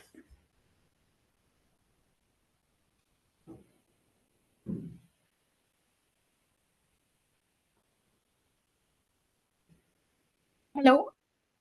Yes. Yes, sir. I think there is no more question uh, in the chat box right now. So you may make your screen off, sir.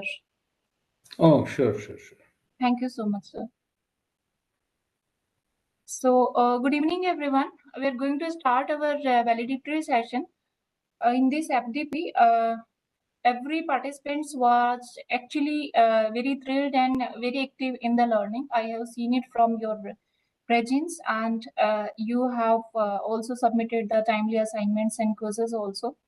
In total, approximately 195 registered participants we have in this FDP. Some of the participants are working, so they have 9 to 5 working conditions, so they were not able to attend the meeting. Today there is a weekend, so maybe some of them are traveling and like that, so we can see a little bit lesser participants are there, but still you put out your time for out of your busy schedule at all, and then you attended it. So I'm very thankful to all of you for making this event very successful. And yes, I'm very thankful to Dr. Ravi Kumar sir also, because he has also taken that much of time out of his busy schedule, and of course the 6 to 8 is very odd hour for him might be. So thank you so much, sir, for your continuous support. And yes, thank you, Professor Vineet Sahula. You have supported us beginning from this, even before the conception of this start of the program. So thank you so much, sir. Now, I would request Professor Ravi Kumar sir to say a few words about this program, sir. Yeah, yeah. Thanks, ma'am. First of all, I think I congratulate you and your team for organizing such a thing. It is not easy because you have some hundreds of participants, as you mentioned. So I'm sure there is a lot of work involved in sort of communicating with such a large number of people. And you have chosen a topic which is very appropriate. All these testing, verification, validation, they are unfortunately not as well known to the student community. Design is something that gets emphasized a lot in the uh, college curricula, right? We have courses on digital design, analog design, but very rarely we see anybody having a course on verification or test or validation. So, in that sense, having such a course is very useful. It is a skill that will definitely come in handy to you. You have to understand DFT, the basic terminology, even though you may not work in DFT. So, if you start working in the semiconductor industry, if you happen to get a job in DFT or test, of course, whatever you learned in this class is very relevant to you. But even if you join as a design engineer or even a verification engineer, the basic terminology that you picked up will be very, very useful to you. You will see many people talking about, stuck at faults, bridge faults, transition delay faults, ATPG, logic based. So the terminology that you picked up is going to be very important. So whatever exercises that you got during the class, so please do them carefully. And in addition to that, there are many sources of information. I think I mentioned to you about the International Test Conference. So this happens now in many countries, including India. In fact, as we speak, International Test Conference is ongoing. Tomorrow, the today the tutorials are happening, and tomorrow and day after, this paper presentations and exhibits will happen. So that conference also has gained a lot of momentum in India. I am seeing that the number of people attending that conference has steadily gone up. I have been attending it for the past few years, and I can see the momentum. Similarly, I think there are other conferences that happen in India where there are some sessions dedicated for test. I think the VLSI Design Conference, VLSI Design and Test Symposium. These are two other conferences that may be relevant to you, and they also give fellowships for students to attend. So keep an eye out. When you get a chance, you may be able to apply for a fellowship, which will entitle you to attend the conference without having to pay any registration fee and all that. Also, I think you must keep an eye out for some, many times the keynotes of ITC. See, the ITC that happens in India is different from the ITC that happens in the US. Now I can see that even in the India ITC, they are managing to get hold of good speakers, and they are trying to bring them from different places. But the ITC that happens in the US every year, they have very good keynote talks from the industry, and many times you will see really inspiring talks. So, and they are recorded. Many times they are available. Maybe they'll make it available after a few months or something like that. But you may want to check out what is available. They are usually available on YouTube or at their conference website. So that's another place that you can check out. From the textbook point of view, I have already mentioned a few textbooks for you. So feel free to look them up. There are not too many benchmarks out there, but and unfortunately, we don't have too many tools, free tools that are available. But you may still be able to get some work done with. We have analog simulation tools which are free, and digital simulation tools that are free. So, and there are good online compilers that you have available, right? Today, your many languages, right? The compilers are all free. So you are in a much better shape than what students were many years ago. So in that sense, don't worry about I don't have this particular EDA tool and all that, right? See, the chances are that if I give you that industry EDA tool like ATPG tool or something like that, it's not going to be so easy to use, right? It takes some effort to install that tool and start using it. So I have seen some colleges where they have those tools, but they are not using them. So it's not always possible to use these tools so easily. See, people have all these analog design tools from the companies, but for the kind of design that they are doing, I don't think they needed all that. So you don't need to worry so much about I don't have access to that tool or this tool. I think you guys have enough, with some imagination and little bit of hard work, you may be able to get some good projects going. I think some people here are very interested in applying AI, machine learning, and so on. So somehow you have to get hold of some data, right? Because that is going to be very important for any of these the AI or machine learning. Availability of data is going to be very key, very important. So I am,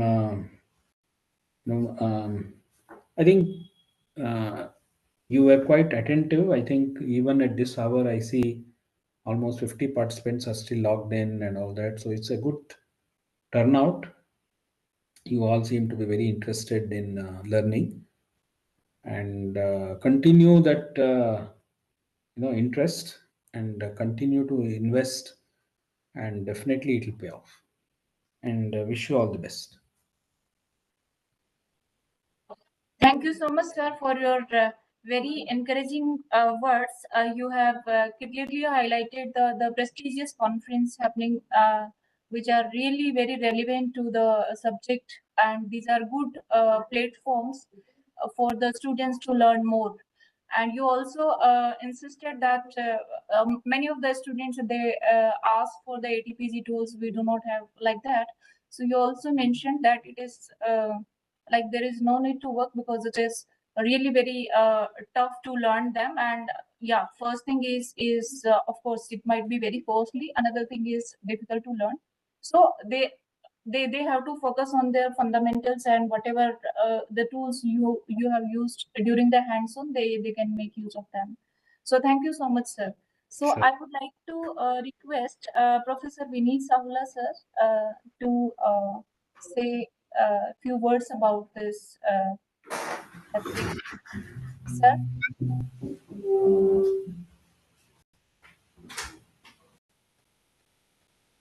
Professor Vineet Savla, sir.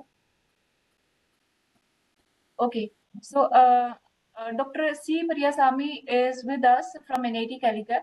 So I request sir to say a few words for the concluding remarks for this FDP. Thank you, madam. Thank you. I am audible, madam. I am audible. Yes, sir. Yes, sir. Thank you, madam. So, good evening to all. First of all, I would like to thank AST Academy MNT Jaipur for giving us this great opportunity. This FTP is highly appreciated for its well-structured model, particularly diverse expertise and practical relevance, particularly the inclusion of industry expert like Professor C.P. Ravikumar sir, Deepak Agarwal, Surinder Kumar from Qualcomm Industry, Pradeep and from Synopsys, Jaiswar from that was from industry. It's this all esteemed expert actually ordered a great value by bridging the gap between academic learning and industry expectation. So, and also this all the expert actually, they have covered wide range of critical topics, particularly Ravikumar sir actually, he covered actually current industry priorities and their, I hope their insightful session greatly enhanced the quality and the impact of this FDB program. So we sincerely thank all the esteemed experts for their valuable time, contribution, and crucial role in this success of this FDP. Okay.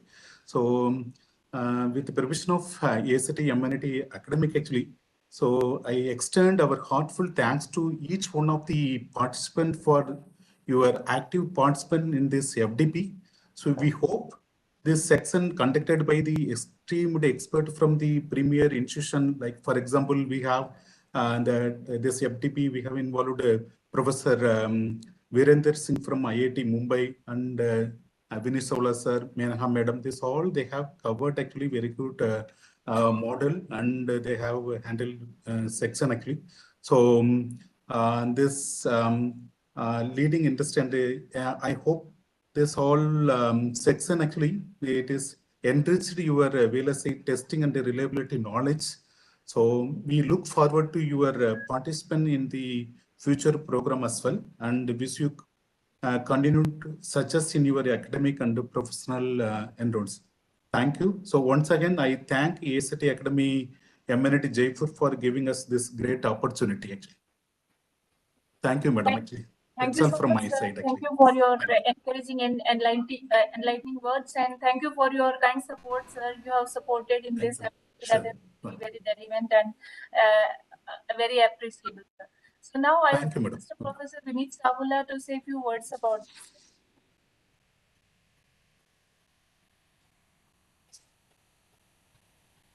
Thank you, Menka, and apologize for joining a little late.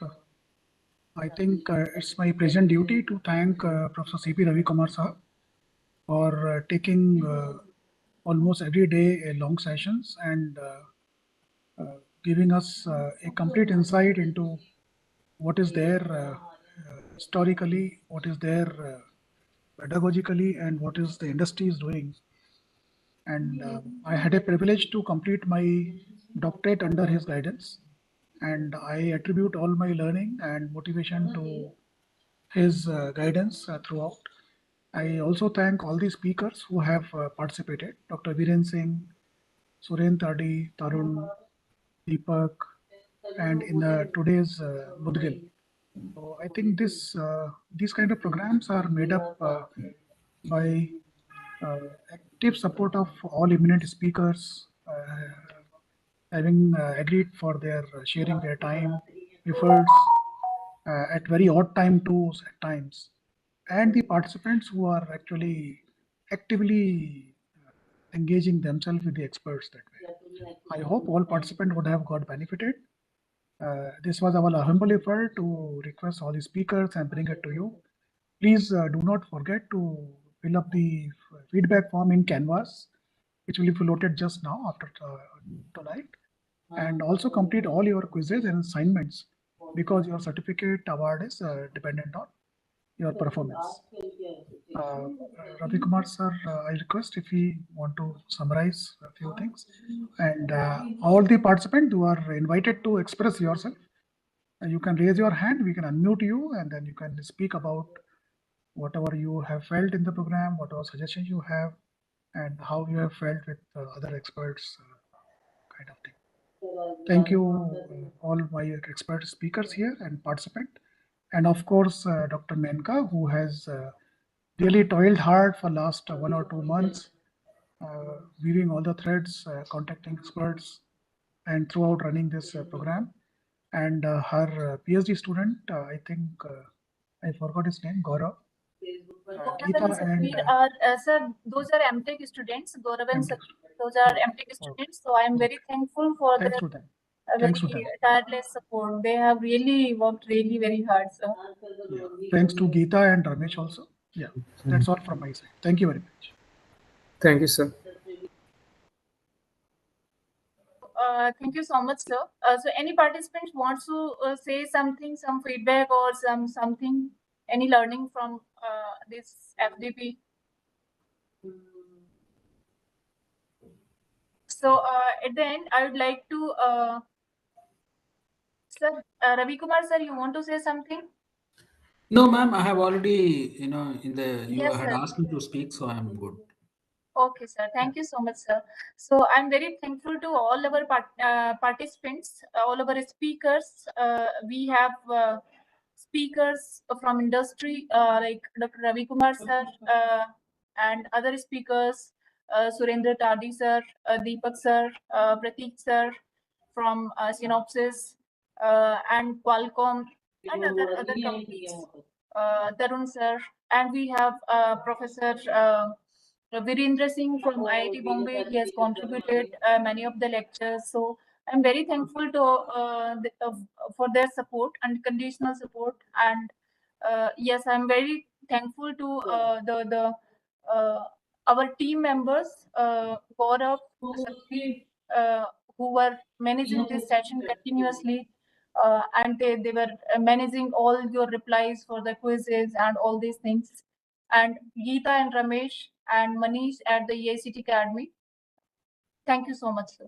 And yes, of course, Vineet Sahula sir, actually he has started from starting of this program only, he has supported completely. So thank you so much, sir. Thank you, everyone. Have a nice day. We are grateful to you, sir. Thank you very much for long sessions in the evening and sparing your time. Yeah. Forward to your continued support, sir. Thank you very much, sir. Grateful. Okay. Thank you. All the best to everyone. Yeah, bye-bye. Thank you so much, sir.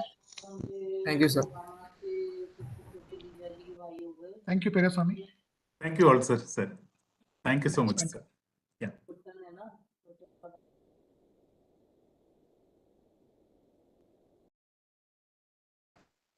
Hello, ma'am. Shall we close the session then?